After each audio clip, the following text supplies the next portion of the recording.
H. Holmes, The Doctor's Monster Castle.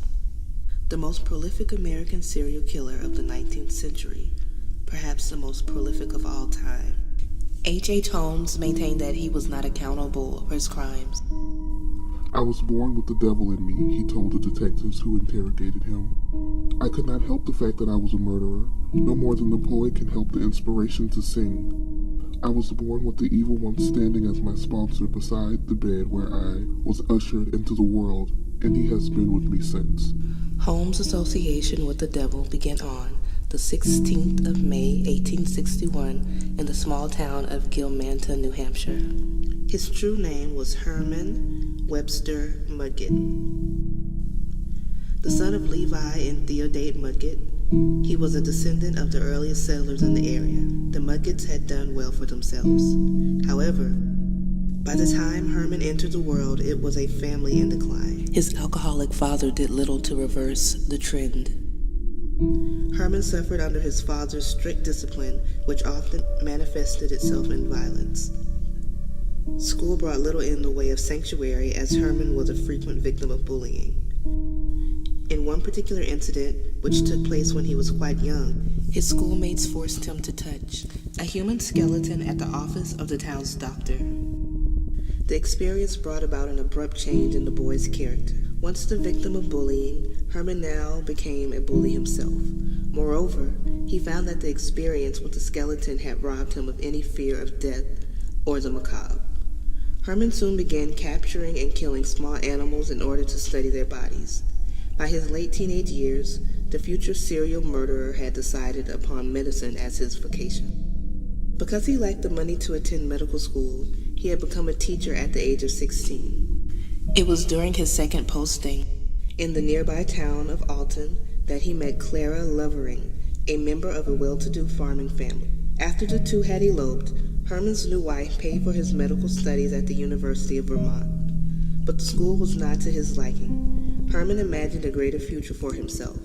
The modest school in the small town of Burlington could not provide the foundation he required. In the summer of 1882, Herman took his wife west so he could enroll in one of the country's leading medical schools, the University of Michigan at Ann Arbor. There was nothing magnificent about his performance as a student, but then all he really needed was a certificate he would receive upon graduation. However, Herman did one thing of note, something which his professors were unaware of. He stole cadavers used in anatomy class. He then disfigured the corpses to make it appear that they had died in horrific accidents. All that remained was to distribute them around the city. When they were discovered, he collected on the insurance policy that he had taken out. Just a few months after his graduation in 1884, Herman carried off his greatest swindle with the help of a student who was still studying at the university.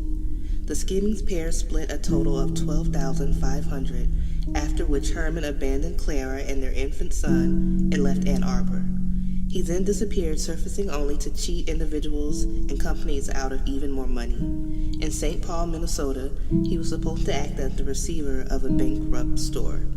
But he sold off the goods and then vanished with the proceeds. For a time, he taught in a school in Clinton County, New York, but after running up a large bill for boarding and lodging and imprisoning his married landlady, he ran. In 1885, he reappeared in Chicago as Dr. Henry Howard Holmes, a fairly handsome man who was something of a dandy. He cut quite a figure in his adopted city. He set himself up as an inventor and then took a job as a prescription clerk in a very healthy pharmacy owned by a terminally ill man, Dr. E.S. Holton.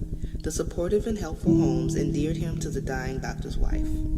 When Holton died, he offered to take the pharmacy off of her hand. A legal document was drawn up in which Holmes promised to pay the grieving Miss Holton $100 a month until the entire business had been bought.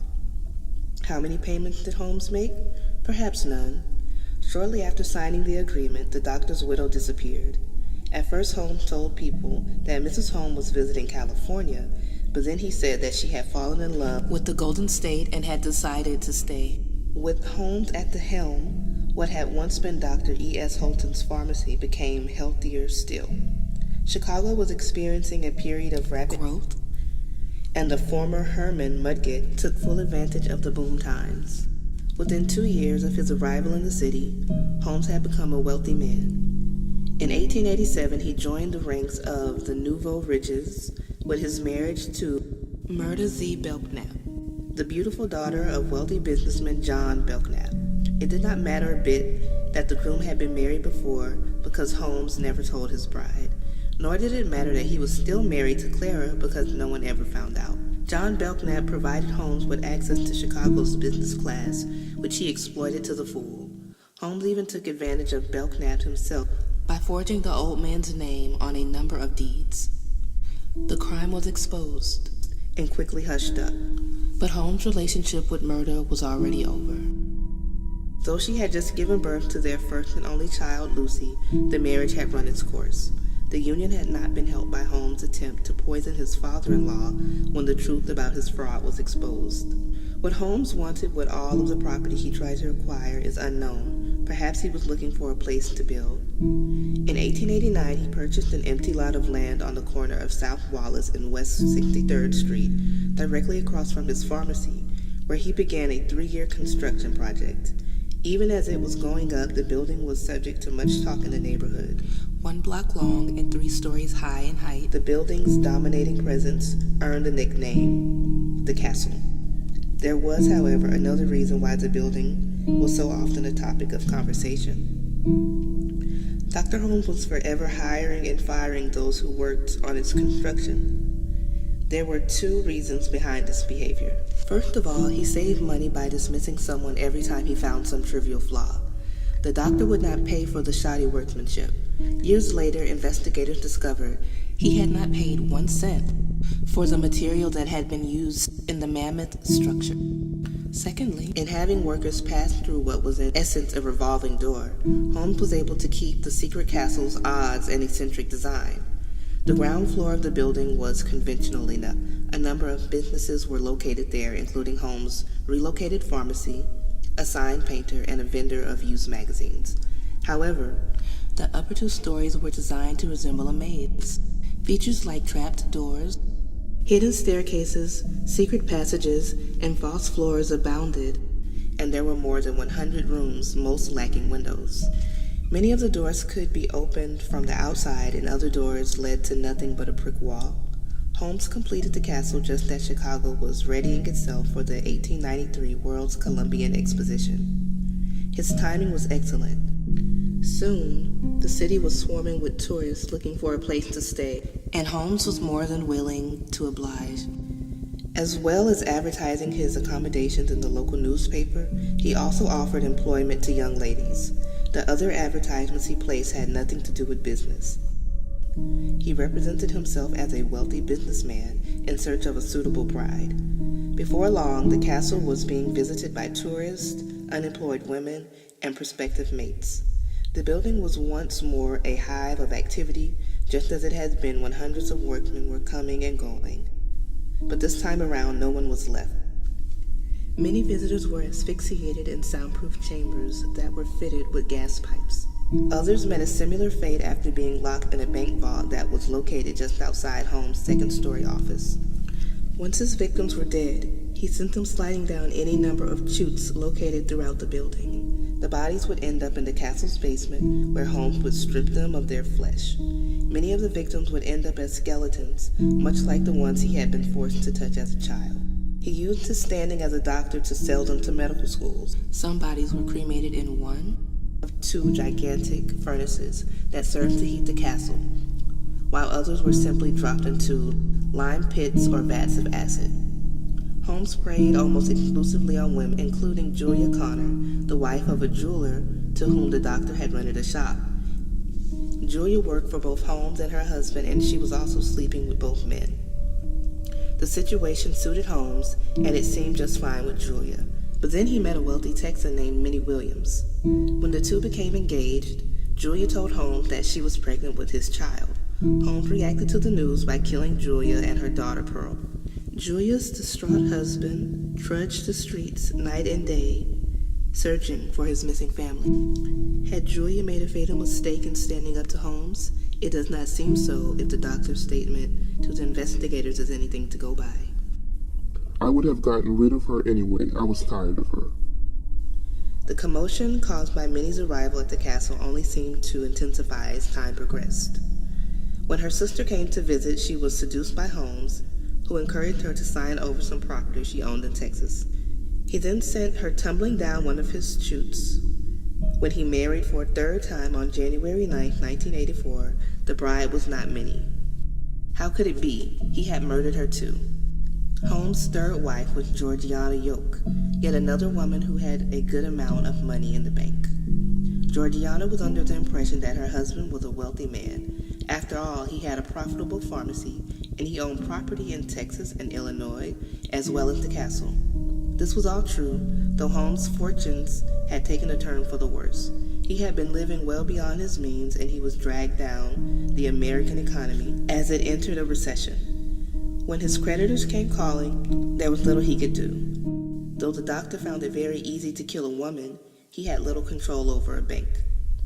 After running through his new wife's money, he turned to swindling as a means of escaping debt. His first attempt was a fairly complicated scheme that involved horses, but it resulted in a brief period of imprisonment in St. Louis. When he was released on bail, Holmes decided to return to the area he knew best, which was insurance fraud. His new scheme involved Benjamin Peitzel, a man whom he had employed as a carpenter while the castle was being built. Peitzel was a weak, simple-minded alcoholic who perhaps knew of some of the horrors that had taken place in the castle. What he made of them is a matter for conjecture. Nevertheless, all of the evidence point to the fact that Peitzel had sufficient faculties to understand the swindle that Holmes had cooked up. The two men were to travel to Philadelphia, where the carpenter would establish himself as B.F. Perry, an inventor. Meanwhile, Holmes would take out a $10,000 insurance policy on his friend Perry. A few weeks later, there would be an explosion of such magnitude that a disfigured corpse would be all that remained of him. According to the plan, Holmes would provide the necessary mutilated body. In the end, however, Holmes simply killed Peitzel. Following Peitzel's death, Holmes set off on a journey that can only be explained by the fact that the insurance company was onto him. After assuring Mrs. Peitzel that her husband was alive and well, the doctor talked her into letting 3 of her 5 children travel with him. Holmes moved from city to city and even crossed the borders into Canada. When authorities finally caught up with him on November 17, 1894, he was in Boston. He was charged with insurance fraud, which was a serious but not insurmountable charge. Then another question was asked: where were the Peitzel children? The answer came a few months later when a diligent insurance agent located their small, unmarked graves in Indianapolis and Toronto. The shocking news ruled out the possibility that Holmes might ever be a free man again. On July 20th, 1895, the Chicago police visited the castle and got their first glimpse of the secret horror that had taken place within its walls. It only took one day for the newspaper to change the building's nickname to the Murder Castle. The investigators learned all they could about the labyrinth of rooms, secret passageways, chutes, and stairwells, but most of the castle's secrets would remain a mystery. On the evening of August 19th, 20 days into the investigation, the murder castle was destroyed in a sudden and intense blaze. No one knew what had caused it. Before the fire destroyed all of the evidence, the police had tried to determine just how many people had been killed in the building. In a century that knew nothing of DNA, it proved a frustrating activity. Body parts were scattered around the murder castle's basement, and some were still floating in pools of acid.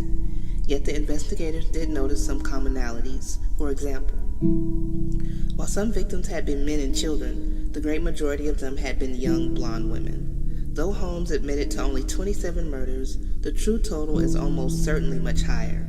Some have gone so far as to peg it at 200.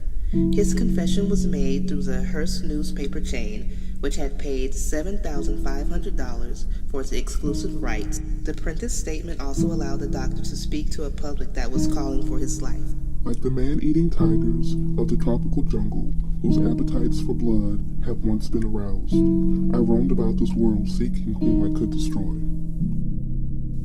On the morning of May 7th, 1896, he would roam the world no more. He took his place on the trapdoor of the gallows without any apparent fear. He expressed only the wish that his death might be swift. It was not to be. 15 minutes after the trap door had been opened, H. Holmes was still alive, his body twitching. The man, who had been born with the devil in him, dangled on the end of a rope for 20 minutes before he died.